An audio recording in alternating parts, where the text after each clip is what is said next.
This is a copy of A Tale of Two Cities, the famous Charles Dickens classic. And if you open up to this page right here, you can see that it's actually a collector's edition. Way back in 1911, this edition was published. And of course, you may remember from high school, it begins with those famous words, "It was the best of times, it was the worst of times." I think at this point, it's a cliche for sports writers to use those words in those year-end stories, except that in this case, in this city, Boston, in this year, those words do apply. It was the best of times. The Bruins went to Game 6 of the Stanley Cup Finals. The Boston Red Sox won a championship. The Patriots, 12-4, have a first-round playoff bye. It was the worst of times. The marathon bombings. We lost lives. It changed the lives of so many others. So where do we go when we talk about sports 2013? Best of times, worst of times. Well, considering that our mission is to live life to its fullest, and considering that first responders went into harm's way to help people out, the whole idea is to live life to its fullest. That's what David Ortiz said that memorable day at Fenway Park. So we don't dishonor the people who suffered at the marathon that day when we talk about the great year that it was in sports, because once you separate the worst of times, you do get to the best of times. And yes, it was a great year in Boston sports.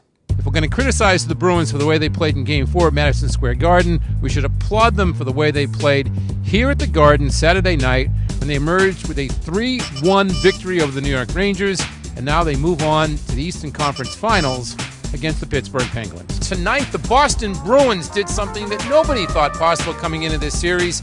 They completed a 4-game sweep over the Pittsburgh Penguins in the Eastern Conference Finals. And I suspect that you too, Bruins fans, will remember what happened at TD Garden on Monday night, June 24, 2013. It was one of the great finishes in hockey history, one of the great finishes in sports history. You'll assess damage, you'll assign blame over the next couple of days, but this was indeed one of the great ones. I went to like every single store possible to find a beer. Once they said Fenway beers, we were here. So this is an actual real beer. This is not the $3 Walmart You jug. can tug on all you want. Yeah, it's real. If the Red Sox are going to win the World Series in 2013, they need John Lester. Not an average John Lester, not even a good John Lester. They need the John Lester of old, the John Lester who back in 2007 won the clinching game of the World Series.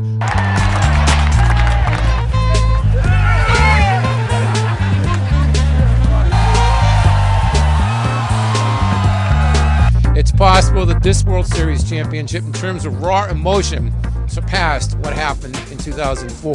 So there you have it. The Boston Red Sox win the 2013 World Series. Yet when all was said and done early this morning at Gillette Stadium, the Patriots had emerged with a 34-31 victory over the Denver Broncos. They seem always to be finding new players to do old jobs. This time it was with Garrett Blum, 189 yards on 29 carries, scored 2 touchdowns.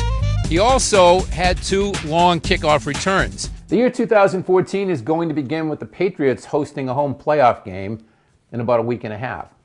If the Patriots go to the Super Bowl, spring training for the Red Sox starts just a couple of weeks after that. Then we have the NHL playoffs, maybe the Celtics are in the NBA playoffs, and on it goes. It could be another wicked good year in Boston sports, but that's a story yet to be written. With Herald videographer Bob Grime, this is Steve Buckley from the Herald Press Box saying Happy New Year.